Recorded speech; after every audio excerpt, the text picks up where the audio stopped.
pessoal, tudo bem? Voltando com o quarto vídeo sobre prescrição.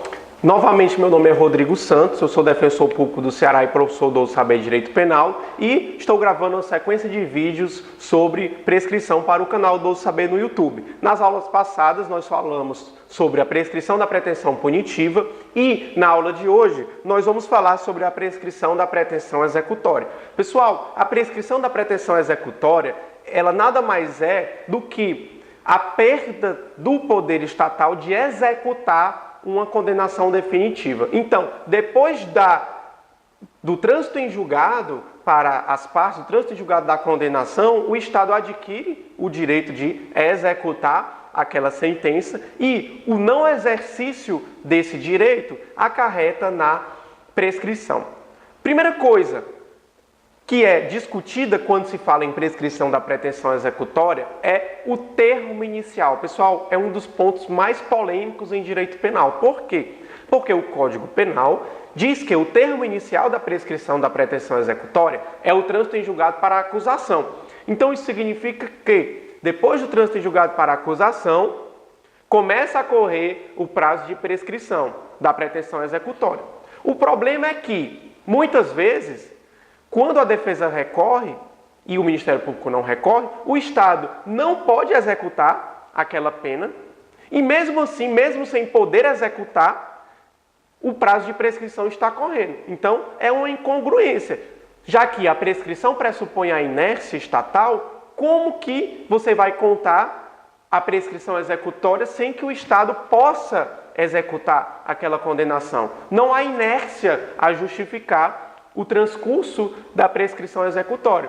É por isso que os tribunais, apesar de ainda não estar pacificada essa questão, principalmente o Supremo Tribunal Federal, tem decidido que o termo inicial da prescrição da pretensão executória não é o trânsito em julgado para a acusação, e sim o trânsito em julgado para as duas partes. Já existem precedentes nesse sentido.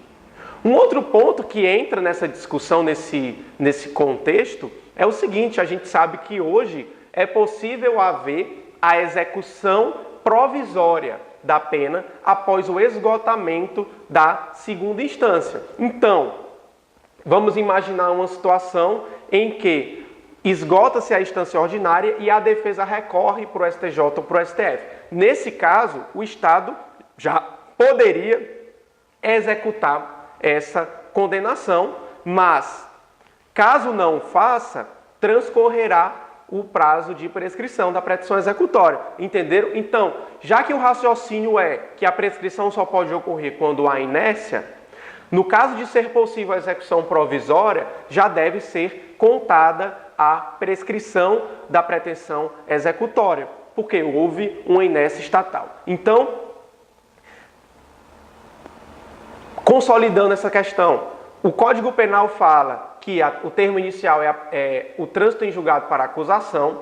Nós temos precedentes dizendo que é o trânsito em julgado para ambas as partes, o termo inicial da prescrição executória, mas também, no caso de execução provisória da pena, de ser possível a execução provisória da pena, não se exige o trânsito em julgado para ambas as partes. Daí, o termo inicial da prescrição executória seria o dia em que se tornou possível o início da execução provisória, ok? Então, muito cuidado com essas peculiaridades, essas nuances a respeito desse tema. Mas o STJ, vale que, a título de curiosidade, o STJ ele ainda tem vários precedentes no sentido de reforçar a literalidade do Código Penal, que, a meu ver, é a medida mais adequada, já que em direito penal você não pode fazer analogias em malam partem. Então, se o Código Penal exige o trânsito para acusação e não fala em nada em relação ao trânsito em julgado para a defesa, você não pode modificar o texto da lei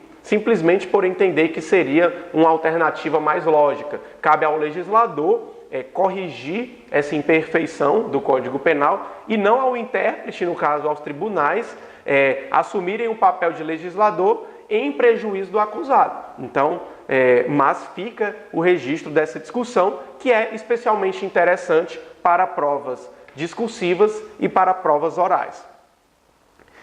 A prescrição da pretensão executória, vale frisar, ela não afasta os efeitos da condenação. Então, mesmo que haja a prescrição da pretensão executória, o acusado, o condenado, continua sendo considerado reincidente, continua tendo perdido os objetos utilizados no ilícito, os objetos adquiridos com o ilícito, e continua tendo o dever de indenizar a vítima. Então, o único efeito que é afastado pela prescrição executória é o dever de cumprir, a obrigação de cumprir a pena fixada pelo judiciário, ok?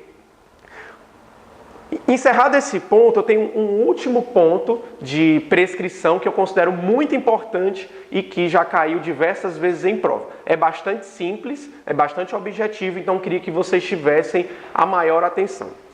Pessoal, a reincidência, ela interfere nos prazos de prescrição? A gente sabe que o Código Penal, ele diz que a reincidência é marco interruptivo da prescrição. E a gente sabe que o Código Penal diz que a reincidência aumenta em 1/3 os prazos de prescrição.